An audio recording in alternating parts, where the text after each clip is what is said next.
We all know someone who seems perfectly composed.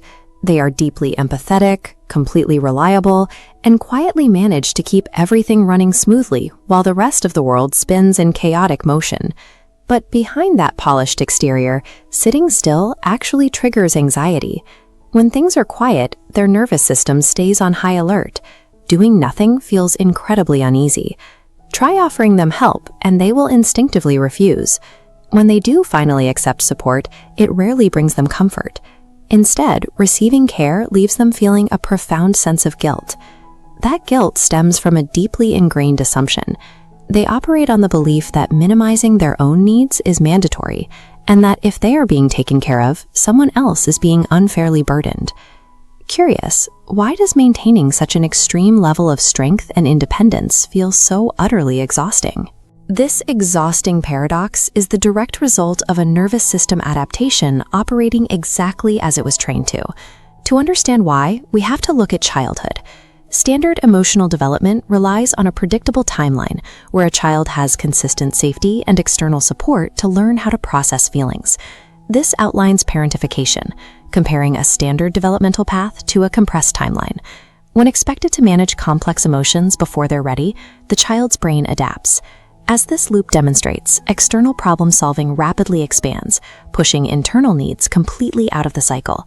This creates what psychologists call survival independence.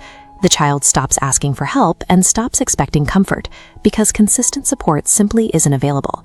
Because they had to handle everything alone, their brain wires itself to distrust temporary support.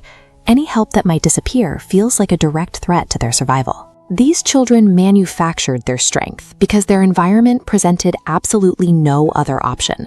Rushing emotional development like this creates a sharp internal friction that continues straight into adulthood. This chart visualizes split maturity using two progress bars. Responsibility rapidly fills to maximum, while emotional fulfillment remains entirely stalled.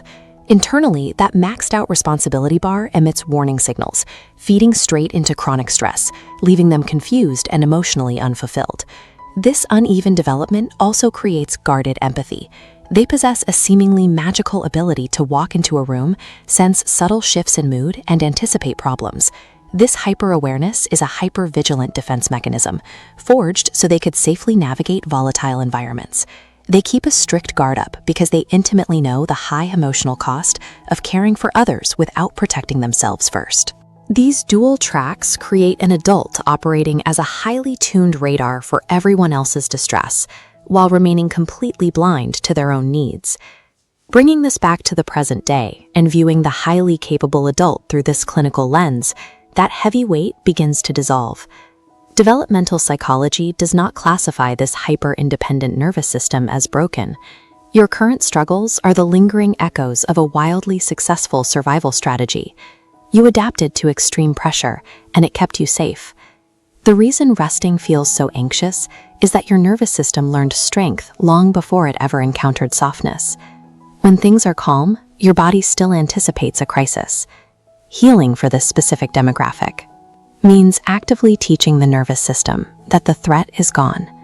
The process requires showing the brain that letting someone else carry the weight is no longer a danger. And for the child who grew up way too fast, true maturity means finally granting yourself the permission to rest.